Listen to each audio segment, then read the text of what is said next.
Desiree Townsend here again at Capitol Hill again. I have been pouring through the Epstein files. You're never going to believe the name that I just found. So Barry Diller. Barry Diller is basically a billionaire who helped found Fox Broadcasting with Robert Murdoch. More importantly, Barry Diller, he owns a lot of, or founded a lot of media conglomerates such as IAC. He actually also owns the Daily Beast. And before founding IAC, he worked at ABC, Paramount, and obviously Fox. But more importantly, he's married to designer Diane von Furstenberg, Diane von F. So I've been going through all of Epstein file emails, trying to piece together who are the players, I should say, within mainstream media. How do they cover up stories? How do they spin narratives? And I was searching for George Stephanopoulos, and I found George Stephanopoulos and Ali Wentworth in an email about Barry Diller. And this is what's absolutely insane to me.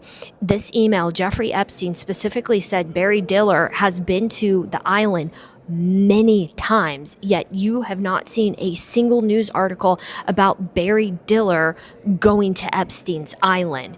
And that is largely because the same people that Barry Diller went to dinner with, George Stephanopoulos, Katie Couric, Barbara Walters, Ariana Huffington, these people are protecting the predators in Hollywood. Barbara Walters absolutely knew about Jeffrey Epstein. Everything that had come out about Epstein came out when she was invited to that dinner and probably did attend. More importantly, George Stephanopoulos and Ali Wentworth in this email back from 2010 basically said that they confirmed I'm assuming they went to the dinner with Barry Diller and Jeffrey Epstein in 2010. These people all knew what was going on with Jeffrey Epstein, and they all were using their power and whatever influence they had within their respective networks to keep this all a secret. What is appalling to me is that George Stephanopoulos still works for a major media conglomerate.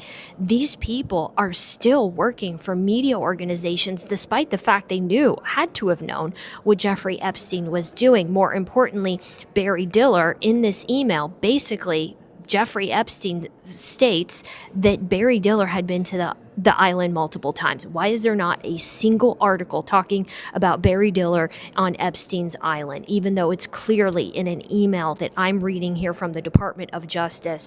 So I hope you guys understand what these Epstein files really are. They are a key to unlock how the media has been spinning narratives and covering up stories to this very day.